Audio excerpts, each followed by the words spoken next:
الله وذروا البيع ذلكم خير لكم إن كنتم تعلمون فإذا قضيت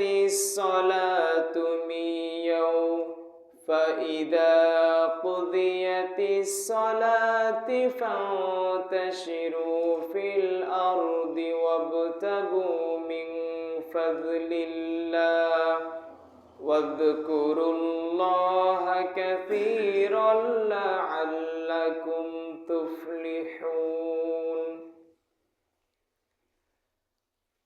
وقال النبي صلى الله عليه وسلم لا ينتهين أقوام عن ودعهم الجمعة أو لا يختمن الله على قلوبهم ثم لا يكونن من الغافلين رواه مسلم। সম্মানিত মসজিদের মুসল্লিবৃন্দ, প্রশংসা আল্লাহ তাআলার জন্য। আমরা সকলে বলি আলহামদুলিল্লাহ।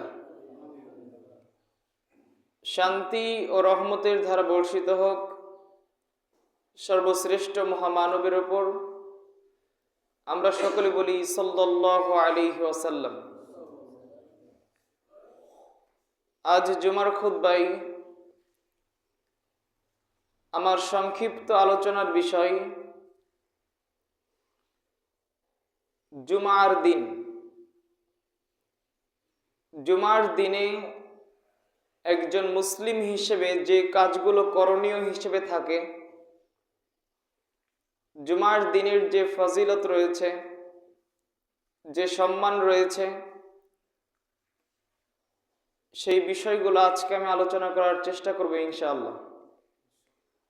সাথে সাথে আমরা বুঝতে পারব জুমার দিনকে আসলে কিভাবে মূল্যায়ন করা উচিত আর আমরা কিভাবে মূল্যায়ন করছি।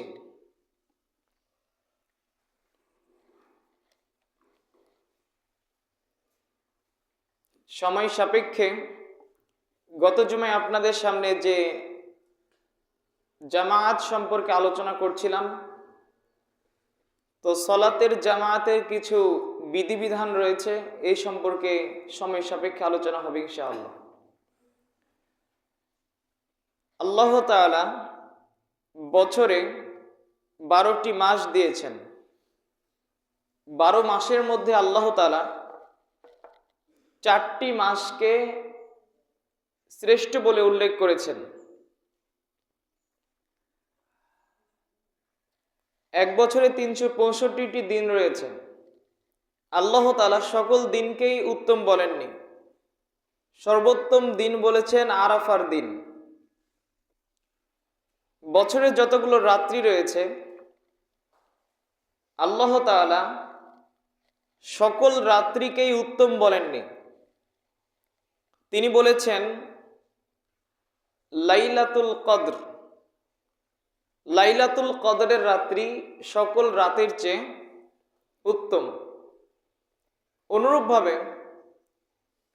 আল্লাহ তাআলা এক সপ্তাহে যেই দিনগুলো আমাদেরকে দিয়েছেন, এই দিনগুলোর মধ্যে একটি দিনকে আল্লাহ তাআলা শ্রেষ্ঠ বলেছেন। সেই দিনের নাম কি? শুক্রবার, জুমার দিন। আল্লাহ তাআলা আমাদের জন্য জুমার দিনকে আনন্দের দিন হিসেবে উল্লেখ করেছেন। এক বিশেষ শ্রেণীর ব্যক্তিদের জন্য আল্লাহ তাআলা জুমার দিনকে ঈদের দিন বলেছেন। তো জুমার দিনের কিছু বিধিবিধান রয়েছে। আজকে যদি আমরা আমাদের সমাজে লক্ষ্য করি, প্রত্যেকটা জায়গাতে মুসল্লিরা জুমার দিনে তখনই সলাতে আসে যখন দেখা যাবে ইমাম খুতবা শেষ করছে, অথবা খুতবা শেষ হওয়ার কিছু পূর্বে অনেক মানুষেরা জুমা মসজিদে উপস্থিত হয়।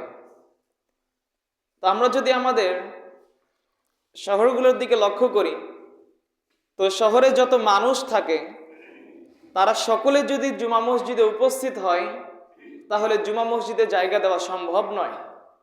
কিন্তু মসজিদের ভেতরে যে সকল মানুষেরা অবস্থান করে তার চাইতে অনেক গুণ বেশি মানুষ বাহির অবস্থান করে যারা সলাতে উপস্থিত হয় না। তো তারা সকলে মুসলিম, নিজেদের মুসলিম দাবি করে। তা আসলে একজন মুসলিম হিসেবে জুমার দিনকে আমরা কিভাবে মূল্যায়ন করতে পারি? যখন জুমার জন্য আজান দেওয়া হয়, খুতবার সময় যে আজান, এই খুতবার সময় আজান দেওয়ার পরে একজন মুসলিম ব্যক্তি কখনো কি মসজিদের উদ্দেশ্যে রওনা না দিয়ে বাড়িতে বসে থাকতে পারে?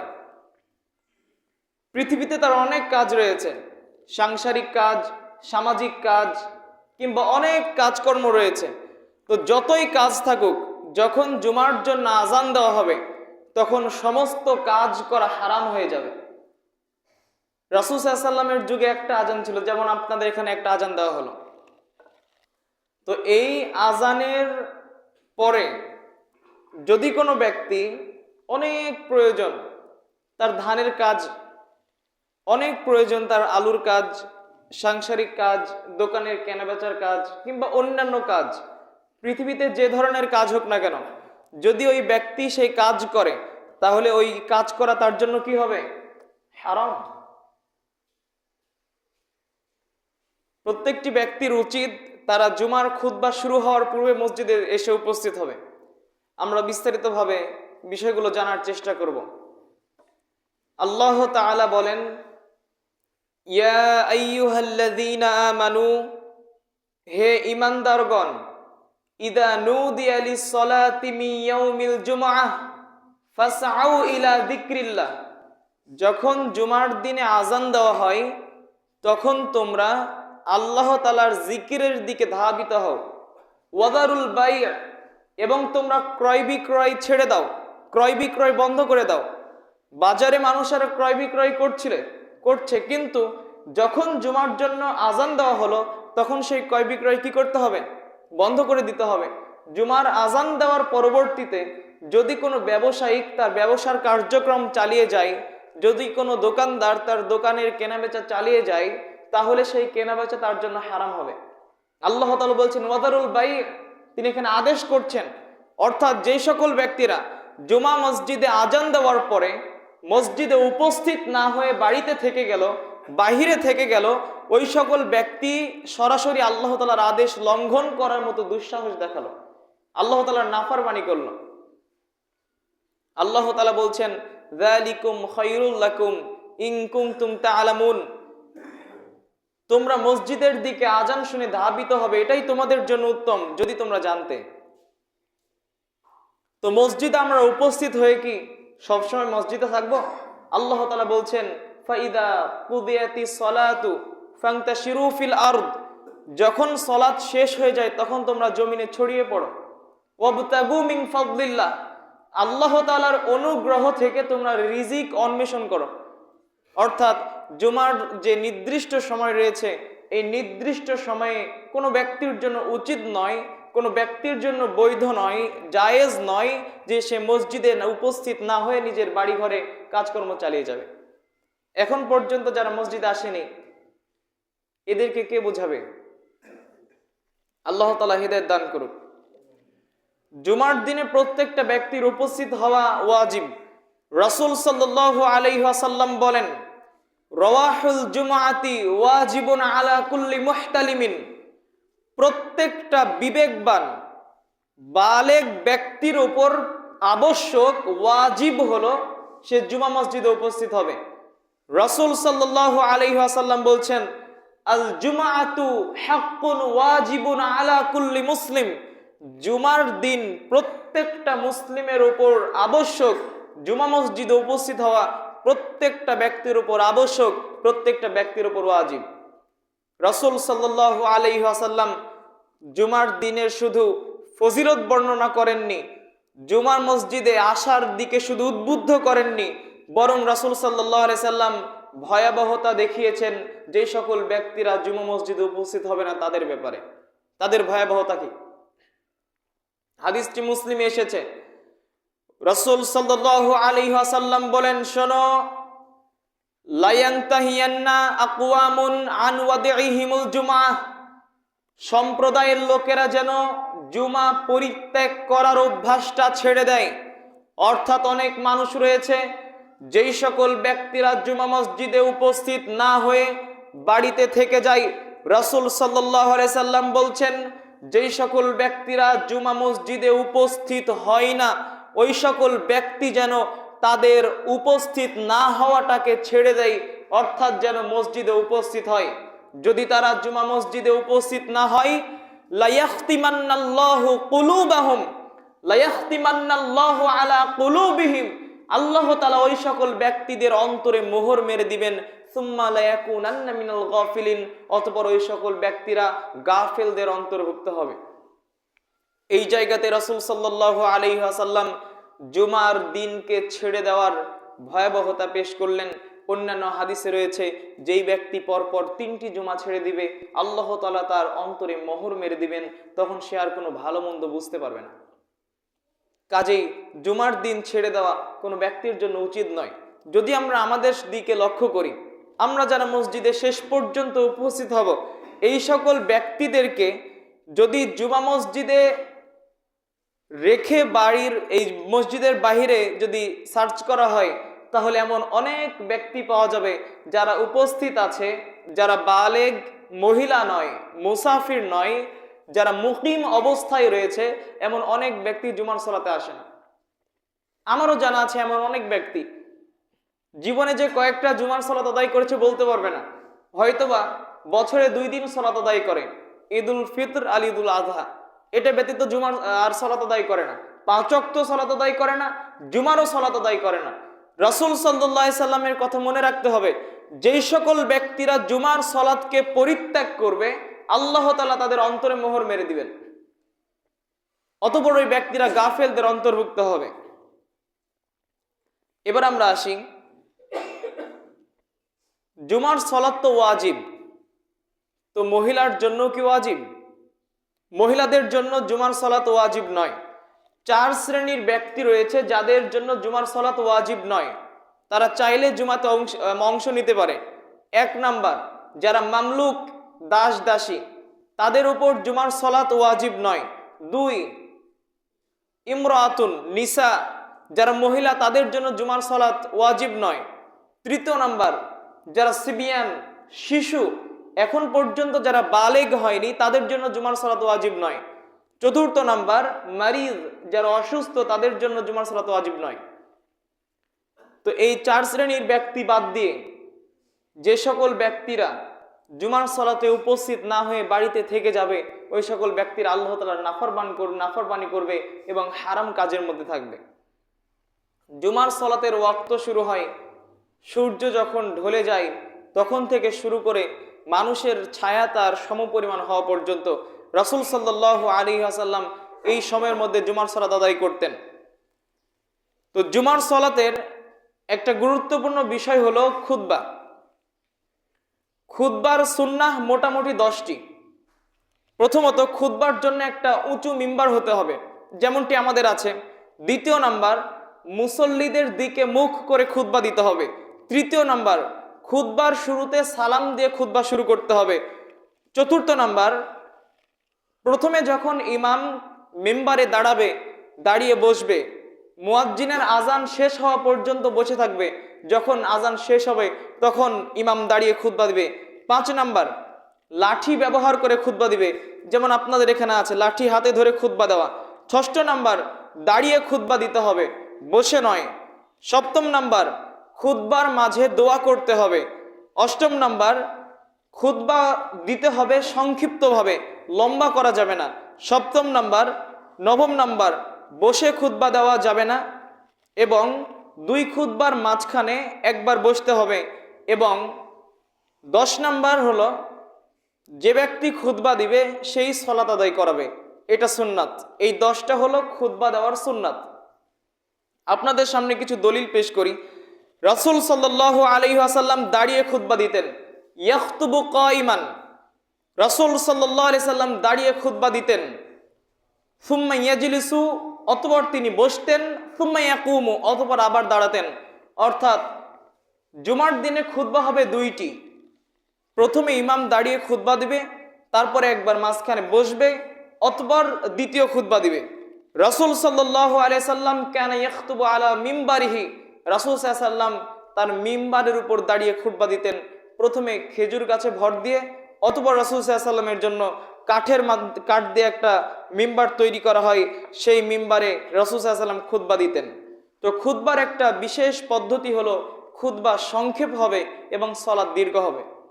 রাসূল সাল্লাল্লাহু আলাইহি ওয়াসাল্লাম বলেছেন, ইন্না তুলা সালাতির রাজুলি ওয়া কিসরি খুতবাতিহি মাইন্নাতুন মিনাল ফিকহি।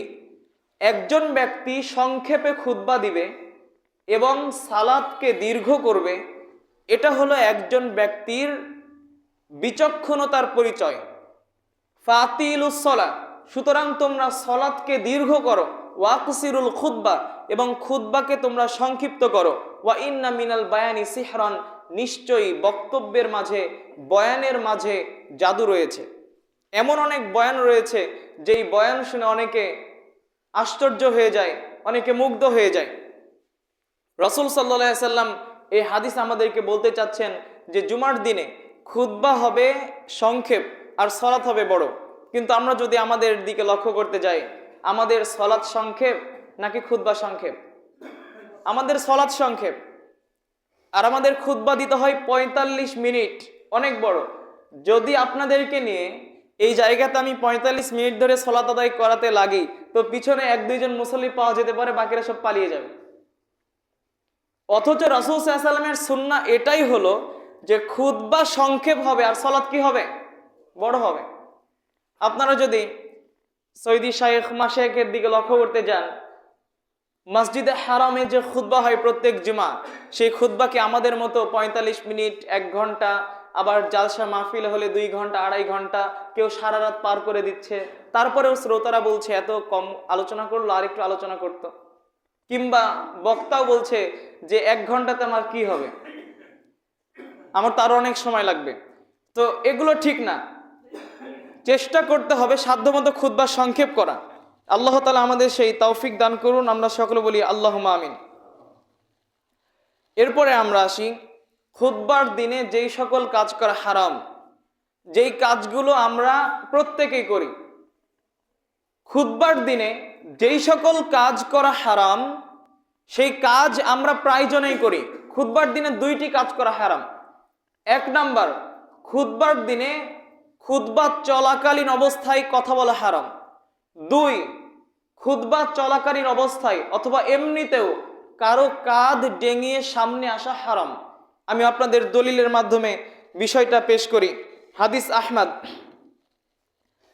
রাসূল সাল্লাল্লাহু আলাইহি ওয়াসাল্লাম বলেন, মান তাকাল্লামা ইয়াউমাল জুমাআতি, যেই ব্যক্তি জুমার দিনে কথা বলল, ওয়াল ইমামু ইয়াখতুব, ইমাম খুতবা দেওয়া অবস্থায় যেই ব্যক্তি কথা বলল, ফাহুয়া কাল হিমারিল্লাযী ইয়াহমিলু আসফারা, ওই ব্যক্তি ওই গাধার মতো যেই গাধা পুস্তকাদি বহন করে। যেই ব্যক্তি খুতবা চলাকালীন অবস্থায় কথা বলে, রাসূল সাল্লাল্লাহু আলাইহি সাল্লাম তার দৃষ্টান্ত দিচ্ছেন ওই গাধার সাথে, যেই গাধা তার পিঠে পুস্তকাদি বহন করে, কিন্তু পুস্তকের মধ্যে, কিতাবাদির মধ্যে কি রয়েছে সে যেমন জানে না। যেই সকল ব্যক্তিরা জুমার দিনে ইমাম খুতবা চলাকালীন অবস্থায় কথা বলে, ওই সকল ব্যক্তিদের জ্ঞান আছে, বুঝতে পারছে, কিন্তু উপলব্ধি করতে পারে না। ওই সকল ব্যক্তিদেরকে রাসূল সাল্লাল্লাহু আলাইহি ওয়াসাল্লাম গাধার সাথে তুলনা দিয়েছেন, আমি দিইনি। রাসূল সাল্লাল্লাহু আলাইহি সাল্লাম কঠোর হুঁশিয়ারি দেখিয়ে বলছেন, শোনো, ইদা কুলতা লি সাহিবিকা আমসিত, যখন তুমি তোমার কোনো সঙ্গীকে, তোমার পাশে যে কথা বলছে সেই ব্যক্তিকে যখন তুমি বলবে তুমি চুপ থাকো, ফাকাদ লাগাওতা, তাহলে তুমি একটা অনর্থক কাজ করলে, অপ্রয়োজনীয় কাজ করলে। অর্থাৎ জুমার দিনে ইমাম চলাকালীন অবস্থায় কথা বলা যাবে না, কথা বলা হারাম। কিন্তু কোনো ব্যক্তি যদি ইমাম খুতবা চলাকালীন অবস্থায় কথা বলে, তাহলে আমি আপনি ওই ব্যক্তিকে বলতে পারবো না যে এই তুমি চুপ করো। যদি আপনি বলেন চুপ করো, তাহলে আপনিও একটা অনর্থক কাজ করলেন, আপনি কথা বললেন, মুখ বন্ধ করে তাকে চুপ করার জন্য বলতে হবে। দ্বিতীয় নাম্বার, কারো কাঁধ ডেঙিয়ে সামনে না যাওয়া। অনেকেই রয়েছে পরে আসে, কিন্তু পরে আসার পরে মানুষের কাঁধ ডেঙিয়ে কিংবা দুইজনের মাঝে পার্থক্য সৃষ্টি করে সেই জায়গাতে বসা, কিংবা একজনকে একটু দূরে সরে দিয়ে সেই জায়গাতে বসার চেষ্টা করে, এগুলো করা যাবে না। প্রথম থেকেই ইমামের পিছন থেকে কাতার শুরু করতে হবে এবং কাতার পূর্ণ করার চেষ্টা করতে হবে। রাসূল সাল্লাল্লাহু আলাইহি ওয়াসাল্লাম বলেছেন, মানিগতাসালা ইয়াউমাল জুমাআতি, যেই ব্যক্তি জুমার দিনে গোসল করলো, সুম্মা রাহা, অতঃপর মসজিদে আসলো, ওয়ালাম ইউফাররিক বাইনা ইসনাইন, এবং দুইজনের মাঝে পার্থক্য সৃষ্টি করলো না। দুইজন ব্যক্তি বসে রয়েছে, বলছে একটু সরে যাও তো, আমাকে জায়গা দাও, কিংবা দুইজন ব্যক্তিকে ঠেলে পিছনে দিয়ে সামনে গিয়ে বসলো, বা কাঁধ ডেঙিয়ে ডেঙিয়ে সামনের দিকে আসলো। রাসূল সাল্লাল্লাহু আলাইহি ওয়াসাল্লাম বলছেন, শোনো, যেই ব্যক্তি জুমার দিনে গোসল করলো, অতঃপর মসজিদের গেল এবং দুইজনের মাঝে পার্থক্য সৃষ্টি করলো না, রাসূল সাল্লাল্লাহু আলাইহি ওয়াসাল্লাম বলছেন, গুফিরা লাহু মা বাইনাল জুমাআতি ওয়া বাইনাল জুমাআতি উখরা, তাহলে আল্লাহ তাআলা তার ওই জুমা এবং পরবর্তী জুমার মাঝখানে যত গুনাহ রয়েছে সকল গুনাহ আল্লাহ তাআলা মাফ করে দিবেন। তাহলে আমরা বুঝতে পারলাম যে দুইজনের মাঝে পার্থক্য সৃষ্টি করা যাবে না। আপনি পরে এসেছেন, আপনি পরেই থাকেন, যত বড়ই মানুষ হোক না হন না কেন, পরে এসেছেন পরেই থাকতে হবে, সামনে কেন আসবেন? দুইজনের ঘাট ডিঙে রাসূল সাল্লাল্লাহু আলাইহি সাল্লাম এক ব্যক্তিকে দেখলেন, যে ওই ব্যক্তি এরকম ভাবে ঘাট ডেঙে ডেঙে সামনে আসছে। রাসূল সাল্লাল্লাহু আলাইহি সাল্লাম তখন বললেন, ইজলিস, তুমি বসো, ফাকাদ আযাইতা, তুমি মানুষদেরকে কষ্ট দিচ্ছ। রাসূল সাল্লাল্লাহু আলাইহি সাল্লাম এইভাবে লোকেদেরকে সাবধান করতেন। এবার আমরা আসি, তো জুমার দিনে এমন হতে পারে, আমি আপনি জুমার দিনে প্রায় দিন পূর্বেই চলে আসি, কিন্তু হঠাৎ কোনো প্রয়োজনে কোনো সফর থেকে আসলাম, কিন্তু কোনো কাজে হতে পারে আমি জুমার মসজিদে এমন সময় এসেছি যখন ইমাম মুসল্লিদেরকে নিয়ে 2 রাকাত সালাতের 1 রাকাত আদায় করে নিয়েছে, বাকি আছে কয় রাকাত? 1 রাকাত। তো এখন আপনি সেই 1 রাকাত সালাত আদায় পড়ার পরে জুমার সালাত আদায় করবেন, নাকি আপনি জোহরের সালাত আদায় করবেন? রাসূল সাল্লাল্লাহু আলাইহি সাল্লাম বলছেন, মান আদরাকা মিনাল জুমাআতি রাকাআতান ফাকাদ আদরাকাল জুমআ, যেই ব্যক্তি জুমার দিনের 1 রাকাত সালাত পেল, ওই ব্যক্তি জুমার সালাত পেয়ে নিল। হাদিস দ্বারা আমরা কি বুঝলাম? 2 রাকাত সালাতের যখন 1 রাকাত সালাত ইমাম আদায় করলো, আর আমি যদি ইমামের সাথে 1 রাকাত পাই, তো ইমামের সালাম ফেরানোর পরে আমি দাঁড়িয়ে কয় রাকাত আদায় করব? 1 রাকাত, কারণ আমি 1 রাকাত পেয়েছি। আর যদি আমি 1 রাকাতও না পাই, এসে তাশাহুদ পেলাম, শেষ বৈঠক পেলাম, তাহলে আমাকে জোহরের 4 রাকাত সালাত আদায় করতে হবে। আশা করি কথা স্পষ্ট হয়েছে। এবার আমরা আসি জুমার দিনের কিছু সুন্নাত। জুমার ফরজ সালাতের পূর্বে কোনো নির্দিষ্ট সুন্নাত নেই। রাসূল সাল্লাল্লাহু আলাইহি ওয়াসাল্লাম বলেছেন, ফাসাল্লা মা কুতিবা লাহু, ওই ব্যক্তির জন্য যা সম্ভব সে পরিমাণ সালাত আদায় করলো।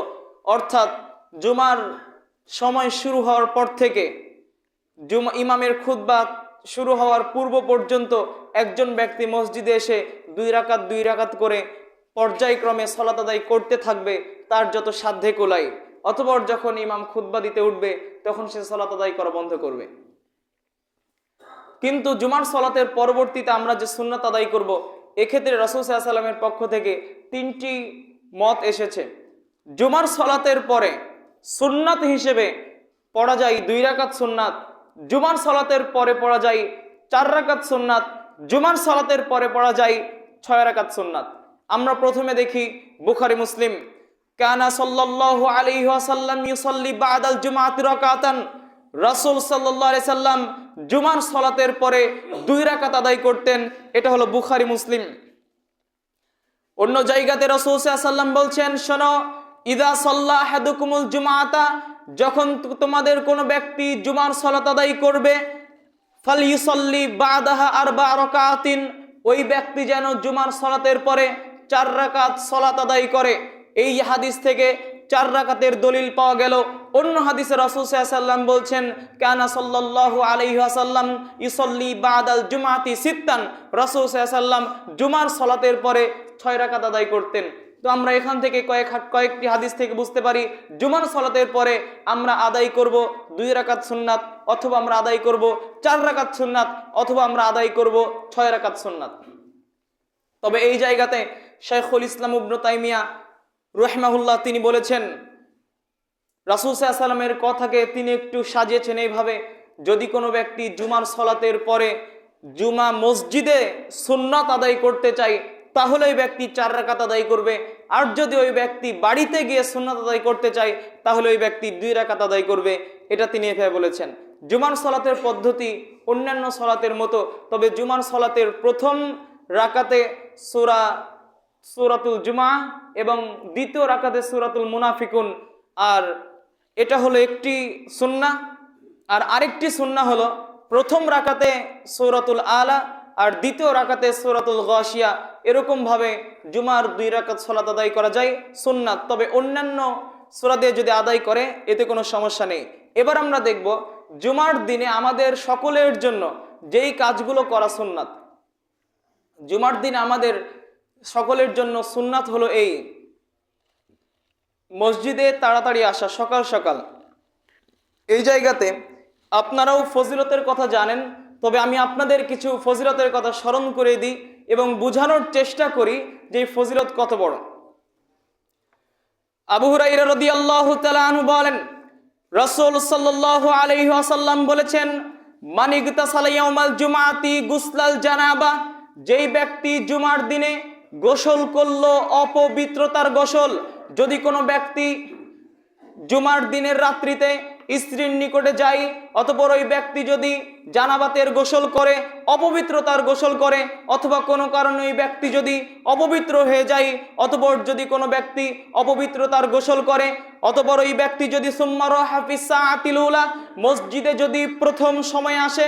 এই হাদিসে 5টি সময়ের কথা বলা হবে। 1 নম্বরে রাসূল সাল্লাল্লাহু আলাইহি ওয়াসাল্লাম বলছেন সুম্মা রাহা ফিস সাআতিল উলা, যদি ওই ব্যক্তি মসজিদের প্রথম সময় আসে, ফাকা আন্নামা, যেন ওই ব্যক্তি পেয়ে গেল কররবা বাদানাতান, একটা উট আল্লাহর রাস্তায় উৎসর্গ করলো। যদি ওই ব্যক্তি রাহা ফিস সাআতি সানিয়া, যদি ওই ব্যক্তি দ্বিতীয় সময় আসে, ফাকা আন্নামা কররবা বাকারাতান, ওই ব্যক্তি যেন একটা গরু কুরবানি করলো।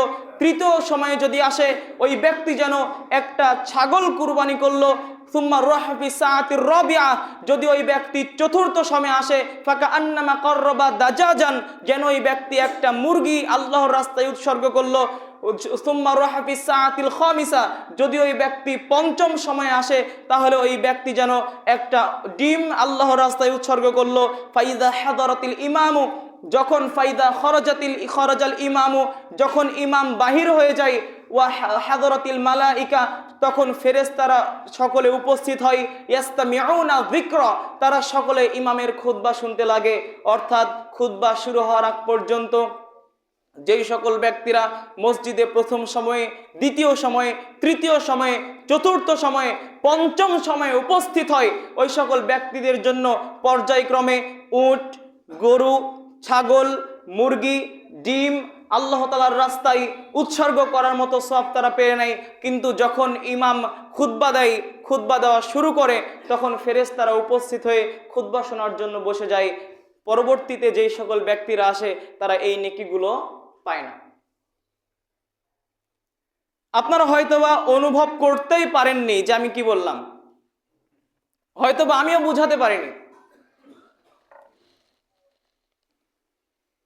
একটা কথা বলেন, যদি আজকে এখানে বলা হয়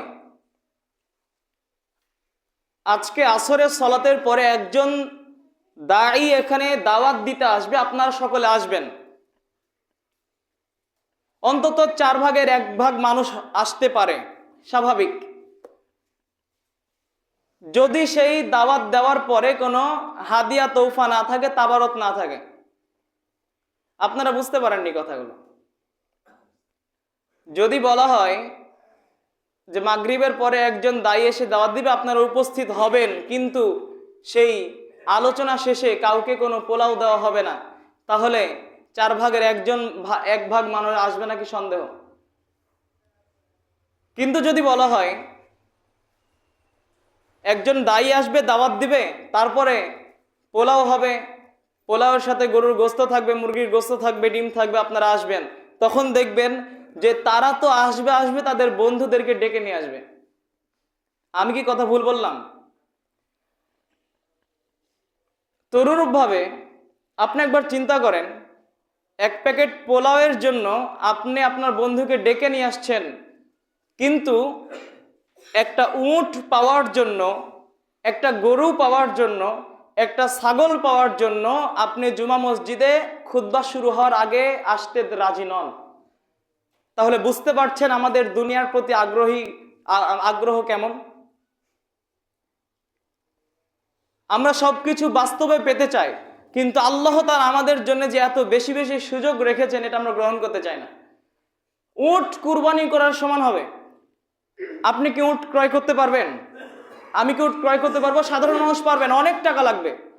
একটা উট কুরবানি করার সমান সওয়াব আমি আপনি পেয়ে যাচ্ছি, আর আমি আপনি কিভাবে বাড়িতে বসে থেকে সময় নষ্ট করতে পারি।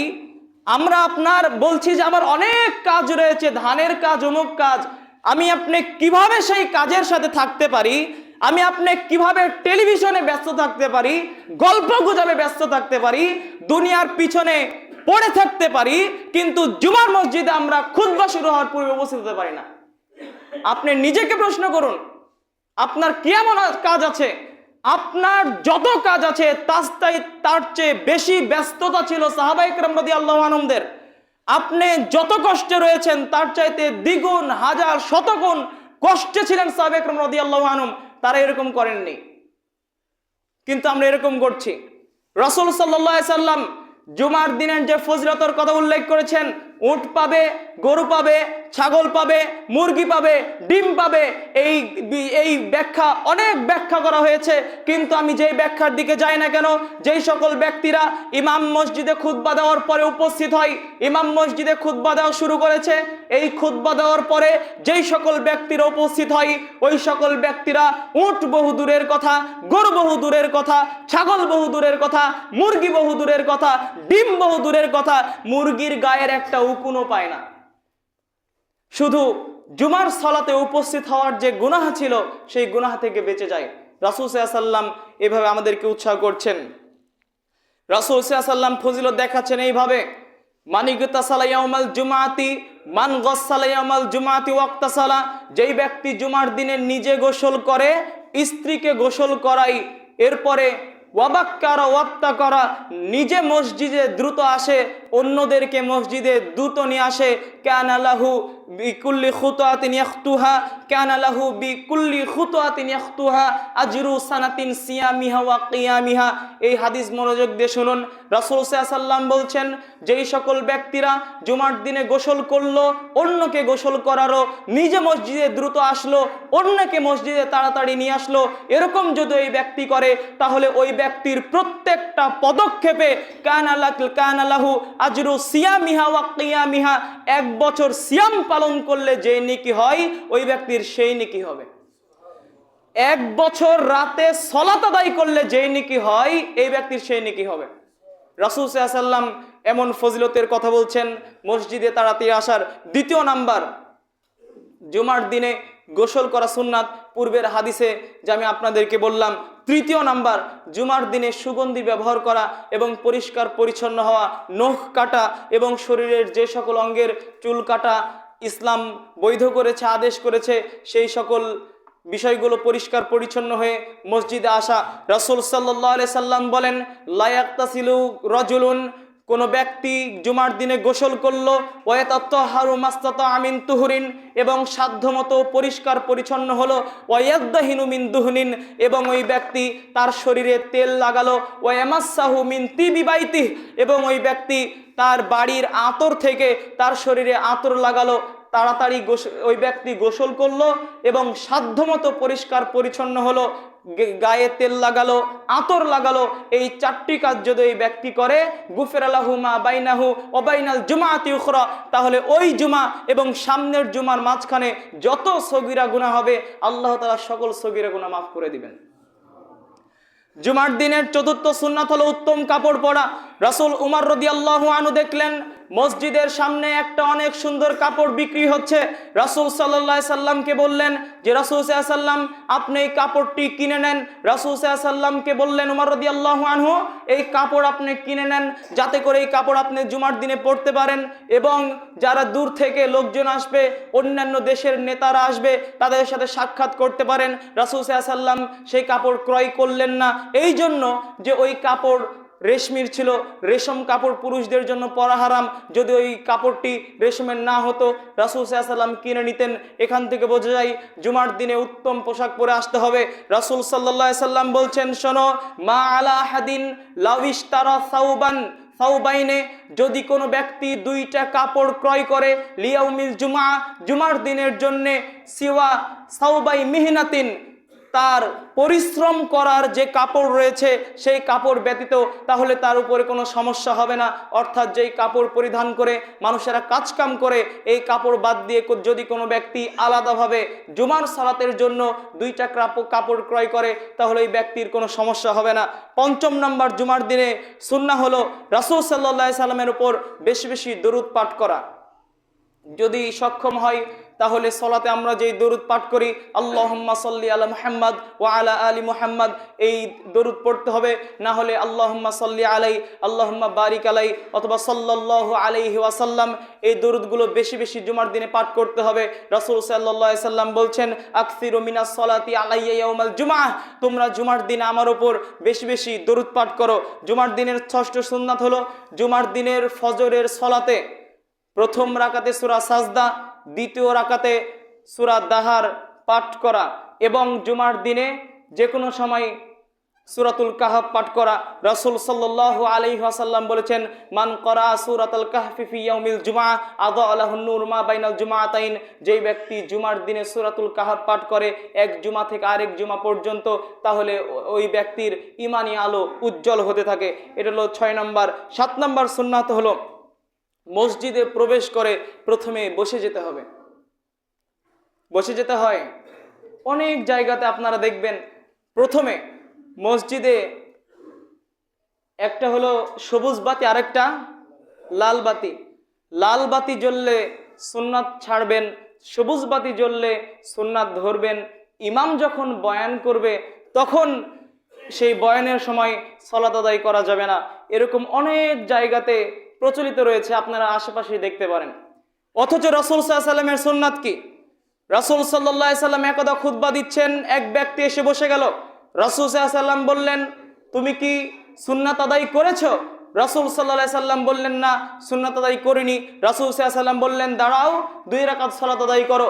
রাসূল সাল্লাল্লাহু আলাইহি সাল্লাম বলছেন, ইযা দাখালা আহাদুকুম ইয়াউমাল জুমআতি, যখন তোমাদের কোনো ব্যক্তি জুমার দিনে মসজিদে প্রবেশ করবে, ওয়াল ইমামু ইয়াখতুব, এমত অবস্থায় ইমাম খুতবা দিচ্ছে, ফালিয়ারকা রাকাতাইনি ক্বাবলা ইয়াজলিসা, তাহলে ওই ব্যক্তি যেন বসার পূর্বে 2 রাকাত সালাত আদায় করে। রাসূল সাল্লাল্লাহু আলাইহি সাল্লাম খুতবা দেওয়ার সময় সুন্নাত আদায় করা যায়। রাসূল সাল্লাল্লাহু আলাইহি সাল্লামের যুগে খুতবা দেওয়ার সময় সুন্নাত আদায় করা যায়। আমি আপনি আবার কেমন খতিব হলাম, আমার আপনার খুতবা দেওয়ার সময় সুন্নাত আদায় করা যায় না? সুন্নাত আদায় করার জন্য আলাদা 2 মিনিট, 4 মিনিট, 5 মিনিট সময় দেওয়া হয়, আবার সবুজ বাতি জ্বালানো হয়। এটা রাসূল সাল্লাল্লাহু আলাইহি ওয়াসাল্লামের সুন্নাহ নয়, বরং যখন মসজিদে প্রবেশ করবে তখনই সালাত আদায় করবে। অনেক হাদিস রয়েছে, রাসূল সাল্লাল্লাহু আলাইহি ওয়াসাল্লাম বলছেন, ইযা দাখালা আহাদুকুমুল মাসজিদা, যখন তোমাদের কোনো মসজিদে প্রবেশ করবে, ফালা ইয়াজলিস হাত্তা ইসাল্লি রাকাতাইন, বসার পূর্বে যেন 2 রাকাত সালাত আদায় করে। অনেক জায়গাতে রাসূল সাল্লাল্লাহু আলাইহি ওয়াসাল্লাম বলছেন যেন ওই ব্যক্তি মসজিদে না বসে 2 রাকাত সালাত আদায় না করা পর্যন্ত। অনুরূপভাবে জুমার দিনেও 2 রাকাত সালাত আদায় করে বসতে হবে। আর যদি ইমামের খুতবার পূর্বে হয় তাহলে বেশি বেশি সালাত আদায় করতে হবে। 8 নাম্বার, জুমার দিনে একটা বিশেষ সময় রয়েছে, যেই সময়টা ধরার চেষ্টা করতে হবে। রাসূল সাল্লাল্লাহু আলাইহি সাল্লাম বলেছেন, ইন্না ফিল জুমাআতি লাসাআতুন, নিশ্চয়ই জুমার দিনে এমন একটা সময় রয়েছে, লা ইউয়াফিকুহা রাজুলুন মুসলিমুন, যদি ওই ব্যক্তি সেই সময়টা পায়, ইয়াসআলুল্লাহা শাইআন, যদি আল্লাহ তাআলার নিকটে কোনো কিছু চাই, যে কোনো কিছু চাই, ইল্লা আতাহু ইয়াহু, আল্লাহ তাআলা তাকে সেই জিনিসটা দিয়ে দেন।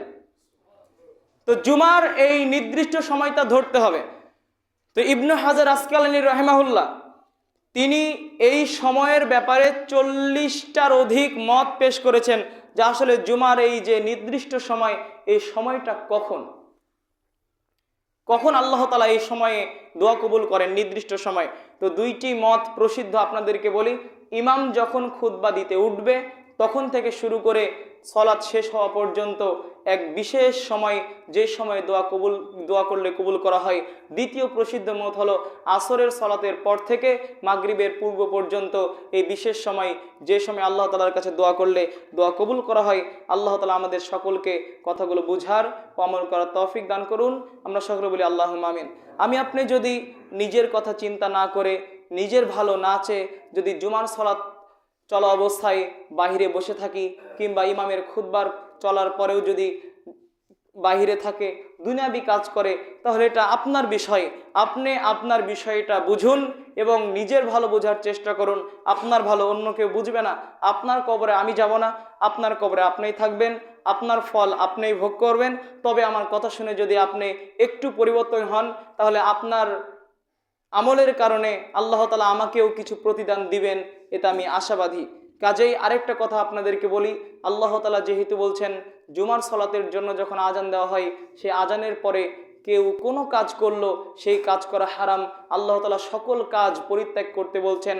আপনার দুনিয়াবি যতই ব্যস্ততা থাক না কেন, আপনাকে সেই কাজ ছেড়ে দিয়ে জুমার সলাতে উপস্থিত হতে হবে। জুমার আজানের পরে যে কোনো কাজ করা হারাম, এটা আপনারা মনে রাখবেন। জুমার দিনের যে আলোচনা করলাম, যে সুন্নাতগুলো বললাম, যে আমলগুলো বললাম, আল্লাহ তাআলা আমাদের সকলকে কথাগুলো বুঝার ও আমল করার তৌফিক দান করুন। আমরা সকলে বলি আল্লাহুম্মা আমিন। আল্লাহ, যারা আমরা উপস্থিত হয়েছি, ইতিপূর্বে আমরা জুমার সলাতের পূর্বে উপস্থিত হইনি, আল্লাহ আমাদের ভুল হয়েছে, আমাদের ক্ষমা করো। আমরা সামনের দিন থেকে নির্দিষ্ট সময়ে জুমা মসজিদে উপস্থিত হতে চাই, তুমি আমাদের সেই তৌফিক দান করো। আমরা বলি আল্লাহুম্মা আমিন। আল্লাহ, তুমি আমাদের ইসলামের উপরে টিকে থাকা তৌফিক দান করো, ইসলামকে তুমি বিজয় দান করো, মুসলিমদেরকে সক্ষমতা দান করো, মা বোনদেরকে হেফাজত করো। আমরা সকলে বলি আল্লাহুম্মা আমিন।